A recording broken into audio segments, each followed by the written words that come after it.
नमस्कार। बजट पे सीएनबीसी आवाज की खास कवरेज कंटिन्यू करती हुई, और अब तो थोड़ा समय हो गया है उस बजट डॉक्यूमेंट को सामने आए हुए। बाजार के तमाम दिग्गज एक्सपर्ट्स ने अब तक उसके फाइन प्रिंट्स टटोल लिए होंगे, समझ लिया होगा। तो चलिए जानते हैं दरअसल उन फाइन प्रिंट्स के रीड थ्रू के बाद एक्सपर्ट्स अब बजट पे क्या व्यू बना रहे हैं। और इस कड़ी में अब मेरे साथ बातचीत करने के लिए एचडीएफसी सिक्योरिटीज के head of investment advisory Pranab Uniyal साहब जुड़ते हुए। उनियाल साहब, hi, good afternoon and welcome on the show. Uniyal साहब, आप तो क्योंकि इन्वेस्टमेंट एडवाइजरी को लीड करते हो, आई एम श्योर कल और आज के बीच में आप लोग के फोन तो बजता ही जा रहा होगा। क्लाइंट शायद जानना चाहते होंगे ये बजट मार्केट्स के लिहाज से है कैसा, क्या मार्केट्स को और तूल देगा या इस मोमेंटम को डिरेल कर देगा। आप लोग क्या जवाब दे रहे हो सर? आशीष, थैंक यू यहाँ बुलाने के लिए। और नो यू राइट, क्योंकि अब तक इतने बजट आते हैं और बजट आता है चला जाता है, एंड ओनली कमेंट जो हम लोग बोलते हैं वो कि it was a non event, या फिर ज्यादा कुछ है नहीं। मैक्रो नंबर्स डिस्कस होते हैं, पर ये पर्टिकुलर बजट ऐसा है कि इसमें काफी माइक्रो या फिर इन्वेस्टर रिलेटेड इश्यूज एड्रेस हुए हैं, राइट। और capital gains, different types of taxation पे काफी चेंजेस आए हैं। कुछ छोटे चेंजेस आए हैं, कुछ थोड़े सीमिंगली बड़े चेंजेस आए हैं।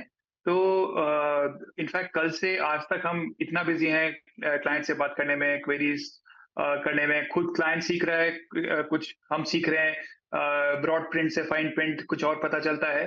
But overall I think budget taxation के हिसाब से कुछ चेंजेस हैं, पर अदरवाइज फॉर एग्जांपल क्लाइंट्स के म्यूचुअल फंड रिलेटेड टैक्सेशन काफी सिंप्लीफाई कर दिए हैं, राइट। तो इक्विटीज में हम सब जानते हैं कि टैक्सेशन 10 से 12.5, 15 से 20 on the short term side. पर जो हम लोग क्लाइंट्स को बोल रहे हैं कि ये एक तो दो चीजें, एक तो इमीडिएट मार्केट पे क्या इम्पैक्ट पड़ेगा। तो एक्चुअली क्लाइंट बिहेवियर भी इतना मेच्योर हो गया कि हम लोग भी वी लुक बैक एंड हम लोग याद करते हैं कि जब वो 0 से 10% हुआ था, तो ultimately market is too powerful, right. वो छोटे छोटे बम्प्स आते रहते हैं, पर 10 से 12.5 दिन इम्पैक्ट ज्यादा फील नहीं हुआ। दूसरी बात ये है सर कि जो एक्सपेक्टेशन थी, राइट, इट वाज कि कुछ भी हो सकता है कैपिटल गेन्स का, राइट। तो फाइनली आशीष, जब 10 से 12.5 आया, तो देन मार्केट ने थोड़ा राहत की सांस ली।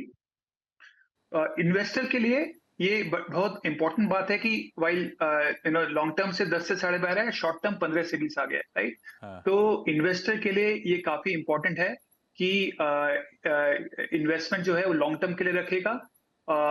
जब इन्वेस्ट करते हैं, right, mutual funds, PMS, AIF में, तो कुछ इंस्ट्रूमेंट्स पे फर्क नहीं पड़ेगा, राइट। म्यूचुअल फंड्स में फॉर एग्जांपल टैक्सेशन का फर्क, चर्न का फर्क नहीं पड़ेगा, राइट।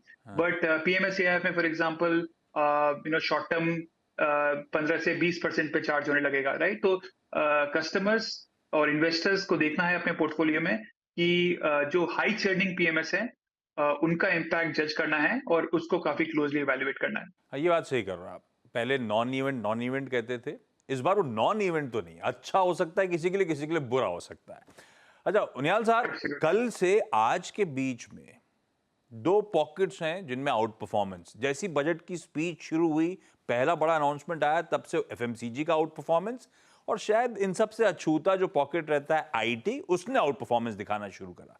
कुछ हद तक अच्छे नंबर्स के दम पर भी वो आउट परफॉर्मेंस था। पर आई एम श्योर क्लाइंट्स ये भी जानना चाहते होंगे कि आप लोग एट एचडीएफसी सिक्योरिटीज कौन सी की थीम्स, कौन से की सेक्टर्स, कौन से की पॉकेट्स पर अब पोस्ट बजट ज्यादा बुलिश हो। Right, right. तो आशीष, इनफैक्ट बजट गवर्नमेंट के लिए काफी अच्छा था, और इन अ वे जिसको कहते हैं ना हैप्पी सिचुएशन टू बी। तो गवर्नमेंट ऐसी हालात में थी क्योंकि अगर आप देखेंगे आरबीआई का डिविडेंड 70-80 हजार करोड़ की जगह जैसे 2 सवा 2 लाख करोड़ आया। तो वो that itself was 0.4% of GDP, right. तो in fact even before the budget ना आशीष, इट वाज थोड़ा क्लियर कि थोड़ा रेवेन्यू एक्सपेंडिचर, थोड़ा कंजम्पशन पे जोर आएगा। एंड वो देखा जाए तो ज्यादा हमको, I am sure for lot of market participant, ऐसा कुछ ज्यादा सरप्राइज नहीं आया कि कंज्यूमर्स स्टॉक्स और एफएमसीजी स्टॉक्स अच्छा करने लगे, राइट? क्योंकि एंड गवर्नमेंट की काबिल तारीफ है कि जो पूरा का पूरा जो विंडफॉल जिसको कहते हैं 0.4% जीडीपी, वो सारा का सारा उन्होंने सिर्फ रेवेन्यू एक्सपेंडिचर पे ही नहीं किया बल्कि फिस्कल डेफिसिट भी इंप्रूव किया, राइट? तो FMCG was expected to do well, तो वो बस मार्केट खुला और चालू हो गया। आईटी थोड़ा बजट से कम रिलेशन होता है आईटी का हमेशा। आईटी का relation mostly overall global economics से ज्यादा रहता है, ओवरऑल साइकिल से ज्यादा रहता है। तो आईटी के मामले में ये फीलिंग थोड़ी आ रही है कि इतना टाइम से एक्सपेक्टेशन डिफ्लेटेड थी, तो उसके हिसाब से थोड़ा turn around in terms of expectation है। हमने टीसीएस के रिजल्ट देखे, इन्फोसिस, जितने भी आईटी कंपनीज के रिजल्ट्स हैं वो काफी अच्छे गए हैं, मोर देन एक्सपेक्टेशन। तो लोगों को अभी उम्मीद है कि आईटी इतना बुरा नहीं है जितना हमने सोचा था। हाँ। और स्पेशली विद अगर ग्लोबल इकोनॉमी ओपन होगी, तो फिर आईटी स्टॉक्स भी अच्छा करेंगे। हम लोग एचडीएफसी सिक्योरिटी से हम लोग apart from these two sectors हम लोग इंडस्ट्रियल्स पे काफी बिलीव करते हैं। बैंक्स बाय द वे हमारे टॉप पिक हैं फॉर ऑब्वियस रीजंस, राइट? अगर आप देखेंगे पिछले 1-2 साल में, फॉर एग्जांपल 1 साल में most of the sectors 40%, 50%, right? Banks haven't done too well, right? And that is वो सिर्फ 1 साल की भी बात नहीं है, बट 2-3 साल की है।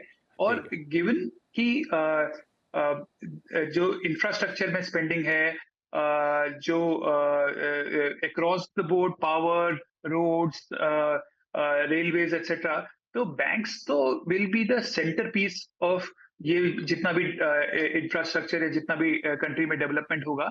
तो फ्रॉम दैट पर्सपेक्टिव हमारी तरफ से बैंक्स इज आवर टॉपिक।